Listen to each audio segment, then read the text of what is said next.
حضرت عثمان غنی رضی اللہ تعالیٰ عنہ کی فضیلت کے نبی نے اپنے ہاتھ کو عثمان کا ہاتھ بنایا اور فرمایا کہ یہ ہاتھ عثمان کا اور یہ میرا ہاتھ ہے۔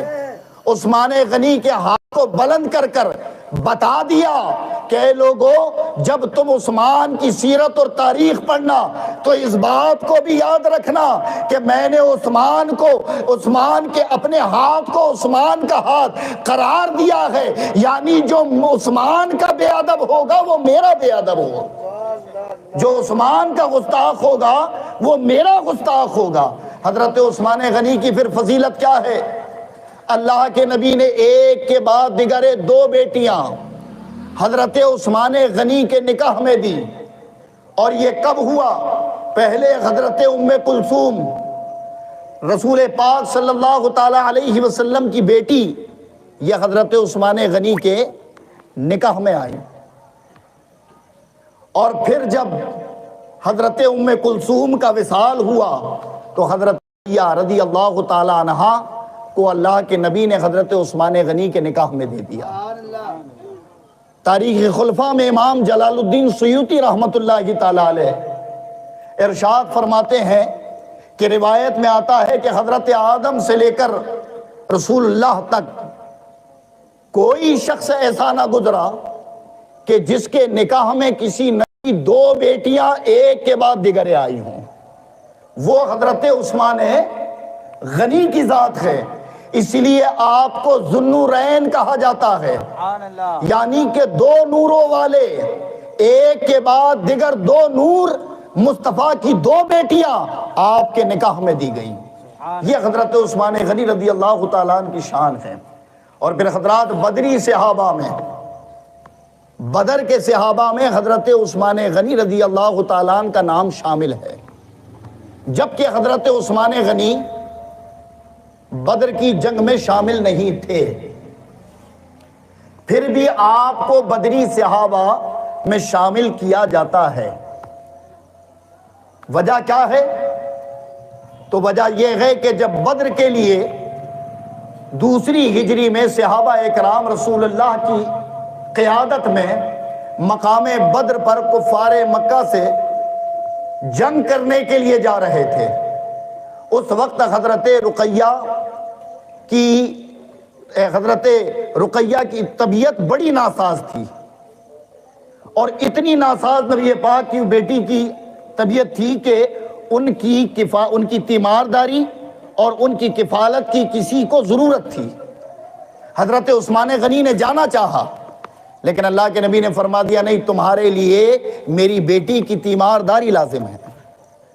حضرت عثمان غنی کو روک دیا، اور جب جنگ سے فتح یاب ہو کر لوٹے، اور مال غنیمت، جو جنگ سے مال ملا جاتا ہے اسے مال غنیمت کہتے ہیں، وہ مال غنیمت جب تقسیم فرما رہے تھے تو اللہ کے نبی نے حضرت عثمان غنی کو بھی وہ مال غنیمت کا حصہ عطا فرمایا، جبکہ آپ جنگ میں نہیں تھے۔ اور اصول یہ ہے کہ جو مجاہدین جنگ میں جاتے ہیں، اگر فتح یابی کے بعد جو مال ملتا ہے تو وہ مال ان مجاہدین میں تقسیم کیا جاتا ہے۔ عثمان غنی جنگ میں نہیں تھے، اصول یہی تھا کہ مجاہدین کو دیا جائے، لیکن اللہ کے رسول نے اپنی بیٹی کی تیمارداری کی وجہ کو کیا فرمایا کہ عثمان اگر بدر کی جنگ میں نہیں بھی گئے لیکن وہ اللہ اس کے رسول کے کام میں لگے تھے، وہ میری بیٹی کی تیمارداری میں لگے تھے، گویا بدر کے مجاہدین کے برابر اللہ انہیں اجر بھی عطا فرمائے گا، اور جب اللہ اجر دے رہا ہے میں انہیں مال غنیمت میں سے حصہ بھی عطا فرماؤں گا۔ یہ حضرت عثمان غنی اس وجہ سے آپ کو بدری صحابہ میں شامل کیا جاتا ہے۔ حضرت عثمان غنی رضی اللہ تعالیٰ عنہ کی سخاوت، اور آپ نے جو مال و دولت کو مصطفیٰ کے قدموں میں نچھاور کیا، جیش العسرہ یعنی جنگ تبوک کے موقع پر اللہ کے نبی صلی اللہ تعالیٰ علیہ وسلم نے صحابہ میں اعلان کیا کہ صحابہ یہ 9 ہجری میں ہوا اور میرے نبی کا یہ آخری غزوہ تھا، اس کے بعد اللہ کے نبی کسی جنگ میں شریک نہ ہو پائے۔ تو جیش العسرہ کہا جاتا ہے۔ اس موقع پر اللہ کے نبی نے صحابہ سے کہا کہ آپس میں چندہ کیا جائے تاکہ ہمارے پاس مال و اسباب جمع ہو جائے۔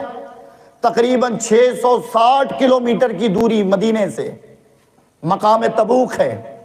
اتنے لمبے راستے کو طے بھی کرنا ہے، راستے کے اخراجات اور پھر جو جنگ میں اخراجات اور دیگر چیزوں کے معاملات ہوں گے، تو جس کے پاس جو ہو وہ لے آئے۔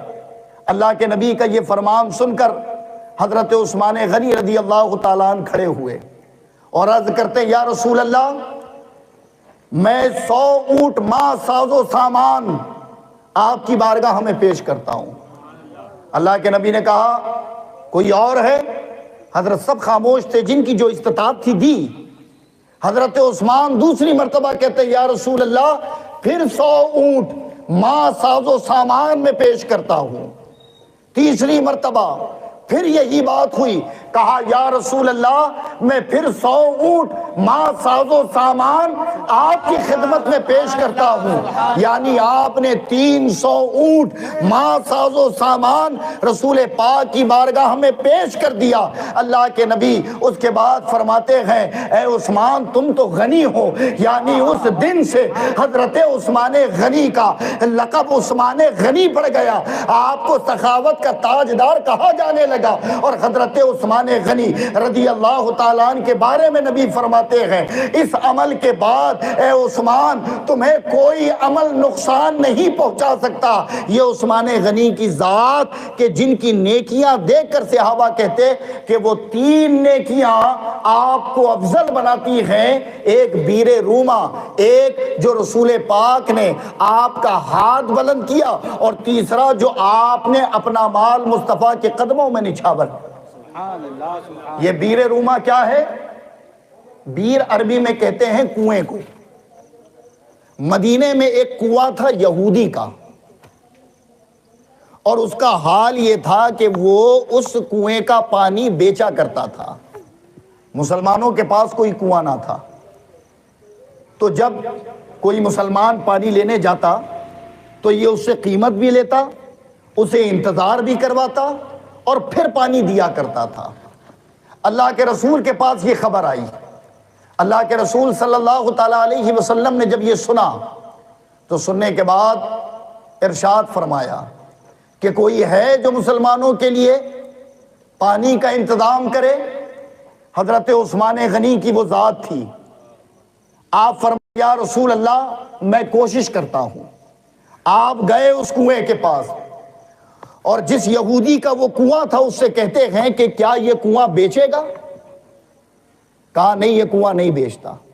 کہا مجھ سے اس کی کئی گنا زیادہ قیمت لے لے، لیکن یہ کنواں مجھے فروخت کر دے، بیچ دے مجھے۔ وہ کہتا نہیں، اگر بیچ دیا تو اس کی آمدنی ختم ہو جائے گی۔ حضرت عثمان غنی تاجر بھی تھے، بزنس مین تھے بڑے۔ آپ نے کہا اچھا پورا کنواں نہیں بیچتا تو آدھا بیچ دے، سبحان اللہ، آدھے کنویں کی قیمت میں تجھے پورے کنویں کے مطابق عطا کرتا ہوں۔ سبحان اللہ، آدھے کنویں سے پانی تو بھرا کرنا، آدھے سے میں بھرا کروں گا۔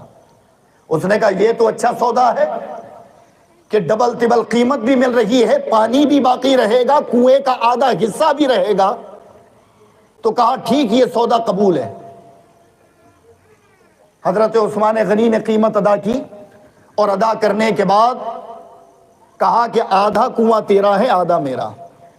اب بارگاہ رسول میں جا کر کہا یا رسول اللہ میں نے اس انداز میں سودا کر لیا۔ اللہ کے نبی خوش ہوئے، صحابہ کو اور اہل مدینہ کو، مسلمانوں کو آپ نے کہا کہ آؤ اور پانی بھرو۔ اب ادھر یہودی جو پانی بیچا کرتا تھا وہ پانی بیچتا رہا، اور حضرت عثمان غنی اللہ کی رضا کے لیے مسلمانوں میں فری پانی بانٹتے رہے۔ چند ایک یہودی آئے، کہا اے عثمان یہ پانی جو آپ فری میں بانٹتے ہیں، فری میں بغیر اجرت کے بانٹتے ہیں، تو کیا ہمیں بھی یہ پانی ویسے ہی دو گے؟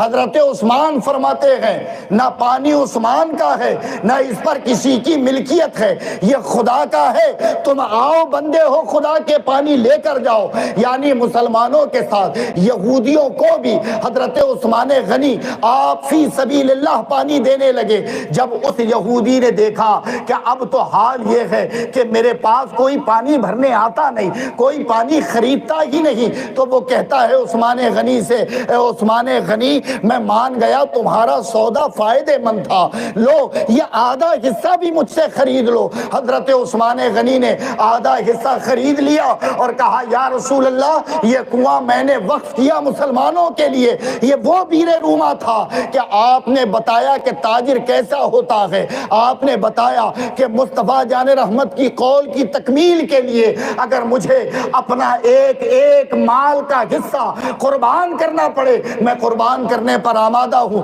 اللہ کے نبی خوش ہوئے اور اس کنویں سے مسلمانوں کو پانی دیا جانے لگا۔ وہ بیر روما آج بھی مدینہ منورہ میں موجود ہے، آج بھی مدینہ میں موجود ہے، جسے عثمان غنی نے خریدا تھا۔